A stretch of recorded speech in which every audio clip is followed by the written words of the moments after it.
specific to species for the most part, correct?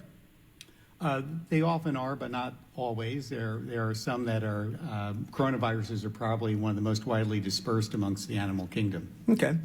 And given, if we use the origins of a species that was in the wild that came to human contact and gave us the virus that in question, wouldn't that virus still exist in that species in the wild?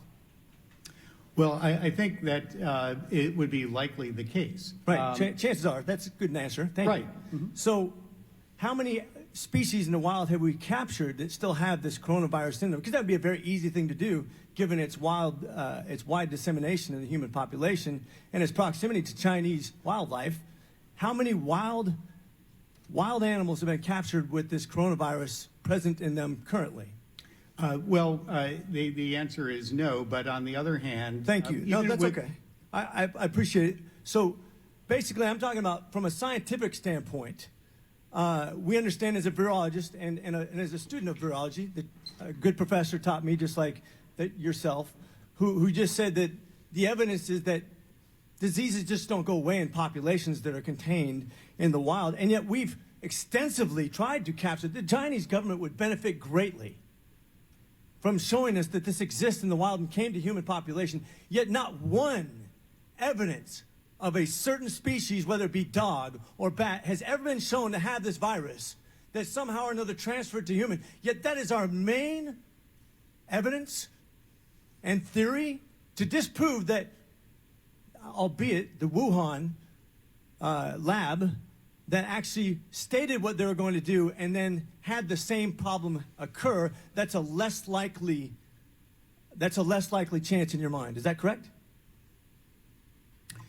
Well, I think the hypotheses remain very open at the moment. So which one do you think is more scientifically based on what we just discussed? Well, I'm not privy to intelligence community information. So you don't have an opinion? Well, I think it is more likely at the moment, just based on my reading, of a zoonotic, that is an animal-based. So based on the fact that... we need to attend to both. So you would tend to favor the hypothesis, even though it has no proof whatsoever that it actually exists in the animal genome, or that you're going to favor that over the fact that a Wuhan lab that said they wanted to do this and then had an outbreak about the same time, that's less likely. Got it. First of all, when you talk about having trust, that's the most important thing you just stated in answer to Mr. Ruiz's statement. The most important thing is trust.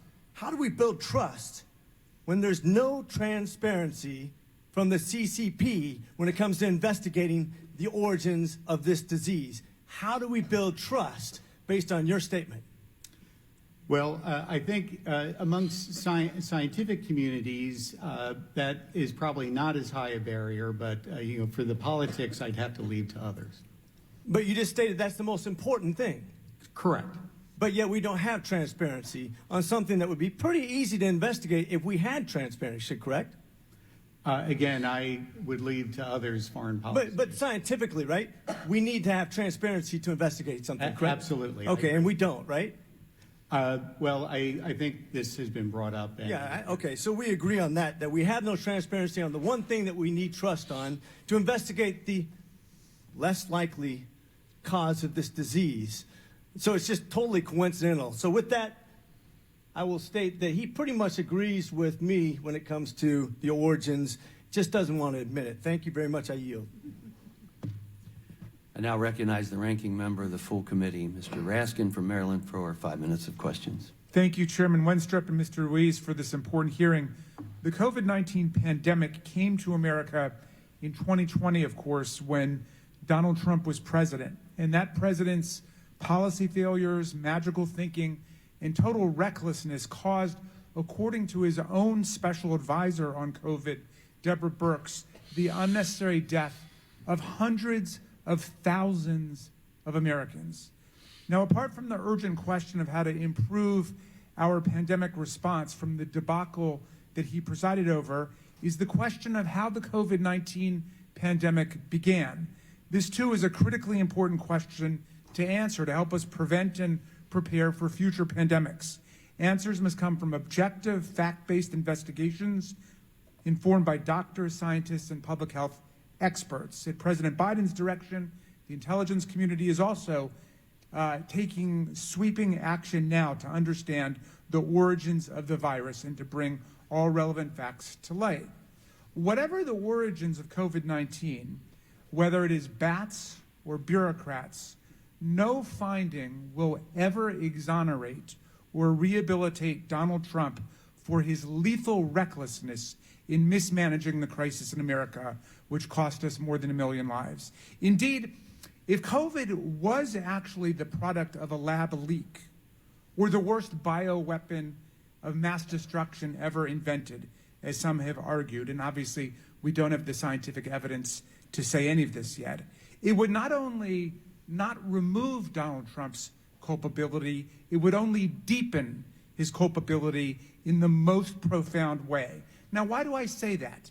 Because over the course of the crisis, beginning in January of 2020 and lasting through the spring, on more than 42 different occasions that we have identified so far, President Trump openly praised and defended the performance of Communist Party Secretary and Chinese President Xi in his handling of COVID-19 and boasted of how closely they were working together and boasted of Xi's openness and transparency. On January 22nd, 2020, when the first case of COVID was identified in the U.S., Trump stated, I quote, "We have it totally under control." When asked if he believed the U.S. would, quote, "know everything we need to know from China," he said, and I quote, I do. I have a great relationship with President Xi." January 24th, he posted on Twitter, quote, "China has been working very hard to contain the coronavirus. The United States greatly appreciates their efforts and transparency. It will all work out well. In particular, on behalf of the American people, I want to thank President Xi."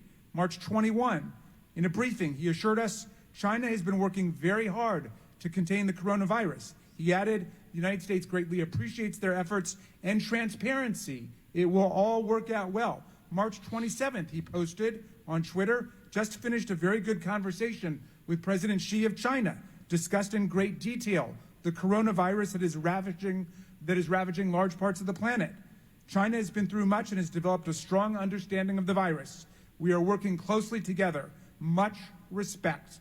Because of time, I'm just giving the committee a tiny taste of Donald Trump's fawning, starstruck, sycophantic embrace of everything the Chinese government was telling him in 2020, but I will happily offer a lot more for any colleagues who think that the hunt for the origins will somehow absolve the last administration for telling Americans that COVID would magically disappear at Easter time, or everybody should just take hydroxychloroquine, or refusing to wear a mask, or never developing a national plan to defeat the disease.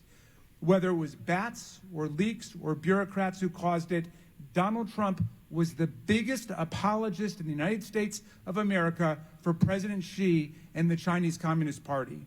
He could have directed the intelligence community to lead a COVID-19 origins investigation back in March of 2020, 3 years ago. He did not. He wasted precious time minimizing the risk of the virus and lavishing his praise on President Xi. He could have taken the origins of the pandemic seriously and held the CCP accountable. He could have pushed back against the CCP for interfering with the WHO's investigation into its origins, and he could have asked our intelligence community to intervene. He did none of those things. And everyone should remember that. Let's take the politics out of it, and let's get to the bottom of what happened. Thank you, Mr. Chairman. I yield back. I now recognize Ms. Malliotakis from New York for 5 minutes of questions. Thank you. Chairman, for 2 years, myself and the other Republicans on this subcommittee connected the dots. We exposed the evidence supporting our strong belief that COVID was developed and leaked from the Wuhan lab. And during those same 2 years, the same Democrats that sit on this committee, they only hindered, they obstructed, they refused to hold hearings and get to the truth. Now we see mounting evidence supporting the COVID-19 originated from the lab in Wuhan, China, run by the Communist Chinese Party. And this hearing is about getting to the truth. I thank the chairman for making this the very first hearing, because the American people who have seen Just as many fellow Americans die from COVID, as nearly as many die from COVID that died in every war since the American Revolution combined deserve to know the truth. Dr. Redfield, you pointed to the lab leak theory even before we did. In mid-January of 2020, you expressed concerns to Dr. Fauci, to Jeremy Farrar of UK's Wellcome Trust, and to Dr. Tedros of World Health Organization that, quote, we had to take the lab leak hypothesis with extreme seriousness. And you urged Dr. Fauci to investigate both the lab and the natural hypotheses. Shortly thereafter, on February 1st, Farrar convened a meeting of a group of 11 top scientists across 5 time zones and asked Dr. Fauci to join, and he wrote, quote, my preference is to keep this group really tight. Obviously, ask everyone to treat in total confidence, unquote. Dr. Redfield, you were excluded from this call, but up until then, you had been on every single, you were included in every other conversation. What changed? Why do you think that you were excluded from these conversations? Thank you very much. I think just to emphasize, in early to mid-January, I did have multiple calls with Fauci, Farrar, and Tedros about how important I thought it was that science get engaged in aggressive pursuing both hypotheses. I also expressed, as a clinical virologist, that I felt it was not scientifically plausible that this virus went from a bat to humans and became one of the most infectious viruses that we have for humans. All viruses are not the same. So when you look at coronaviruses for SARS and MERS, for example, when they entered the human species, which they did via an intermediate, they never learned how to go human to human. Even to this day, they don't know how to go human to human. So you can't equate Ebola with a coronavirus. Now, why do you think you were excluded from those calls? Because it was told to me that they wanted a single narrative and that I obviously had a different point of view. Okay. In emails following the conference call, 4 of the 11 scientists told Fauci that they all found the genetic sequence inconsistent with expectations from evolutionary theory, basically what you're saying. However, just 3 days later, these 4 scientists had drafted a paper arguing the exact opposite, and that's now the infamous proximal origin of SARS-CoV-2. Our investigations show that this paper was prompted by Dr. Fauci, among others, with a goal to disprove the lab leak theory. What is the likelihood that these scientists came across additional information just 3 days after making these statements to conclude with such certainty that COVID-19 came from nature instead of the lab leak that they thought it was 3 days earlier? Yeah, I think it's unfortunate. Again, I've said this before, that this whole approach that was taken on February 1st and subsequently in the month of February, if you really want to be truthful, it's antithetical to science. Thank you. Science has debate, and they squashed any debate. Thank you. Given what we know now and looking at all the conversations in February of 2020 and before the release of the paper, do you think that Dr. Fauci used this paper to hide the gain-of-function research created this virus? I can't talk about Fauci's motivation. Do you think that the paper does hide the truth? I think it's an inaccurate paper that basically was part of a narrative that they were creating. Remember, this pandemic did not start in January at the seafood market. We now know there was infections all the way back into September. This was a narrative that was decided that they were going to say this came from the wet market, and they were going to do everything they could to support it, to negate any discussion about the possibility that this came from a laboratory. I got 20 seconds left. Dr. Fauci was affirmatively told in an email that NIAID had a monetary relationship with the Wuhan Institute through EcoHealth Alliance. He was told this in January 27th of 2020. Do you think that Dr. Fauci intentionally lied under oath to Senator Paul when he vehemently denied NIH's funding of gain-of-function research? I think there's no doubt that NIH was funding gain-of-function research. Is it likely that American tax dollars funded the gain-of-function research that created this virus? I think it did, not only from NIH, but from the State Department, USAID, and from DOD. I'm out of time. Thank you very much. Now recognize Ms. Dingell from Michigan for 5 minutes of question. Thank you, Mr. Chairman. During the height of the COVID-19 pandemic, I found it very disheartening to see public health professionals across this country vilified and attacked for supporting COVID-19 mitigation measures, basic safety measures, and later vaccines. They were trying to keep people safe and prevent deaths. I want everyone to know I take this committee very seriously. I want the facts. Dr. Redfield will confirm to you I was one of the first people to call him about Wuhan and had a lot of questions and never let up. So I want the facts. But I hope and say to my colleagues on the other side, we cannot go down a dangerous path by pushing unfounded conspiracies about Dr. Fauci and other long-serving career public health officials. Here is the reality.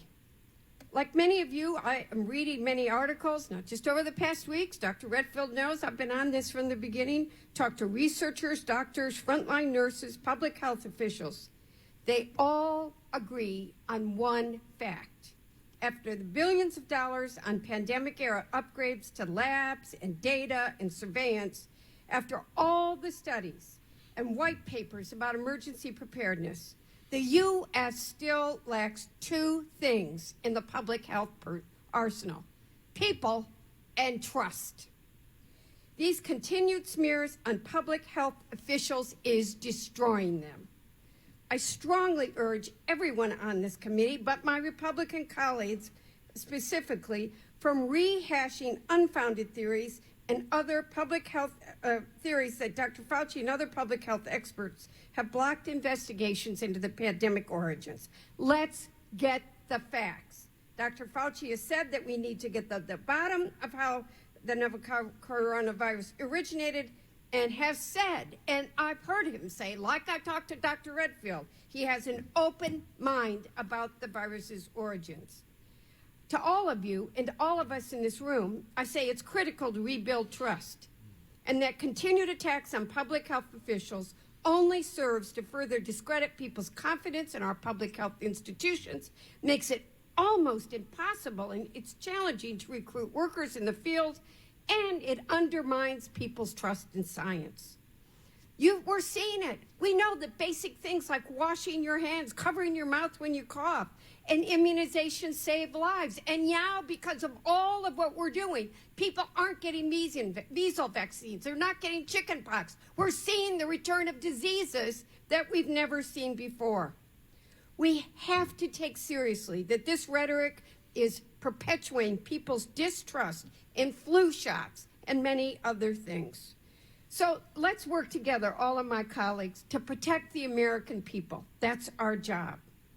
Dr. Auwaerter, how does misinformation surrounding the possible origins of COVID-19 and its spread damage the relationship between doctors and patients? Well, my sense is it's a very frequent question that, patients just ask me in the office, what do you think? And I don't have any direct knowledge, but it's obviously on a lot of people's minds. And I think if it was handled objectively, it would be less political. And therefore, it sort of removes out of the realm of also dovetailing with other public health mitigation measures, which you so appropriately put forward. For the first part of the pandemic, we all wore masks. I tell you, no one on my faculty got COVID-19 until people started to not wear masks as well. I think the efforts of trying to just help the public early on, when we don't know a lot of information, we always tend to be more conservative. And then as we gain knowledge, recommendations evolve.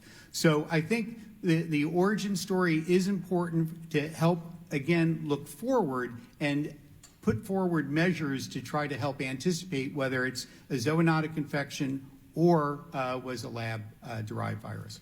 I'm going to have more questions for the record, Mr. Chairman, if you'll do it, but I want to switch subjects. Today, there are a variety of views within the intelligence community and around the world on whether the virus originated in an accidental lab leak or whether it occurred from elite to animals to humans. And I want to know that more than as much as anybody. But Dr. Auwaerter, is it normal for different agencies within the intelligence community to make different assessments of the likelihood of one origin theory over the other? Well, I don't work in the government, but my understanding just reading the newspapers are that the CIA has not made any determination. Others have come to different levels of conclusions. So it seems to me that there is a difference of opinion. And it's normal for scientists to disagree. Absolutely. I think debate there is always the case. Very few things we know for certain. I yield back. Thank you, Mr. Chairman.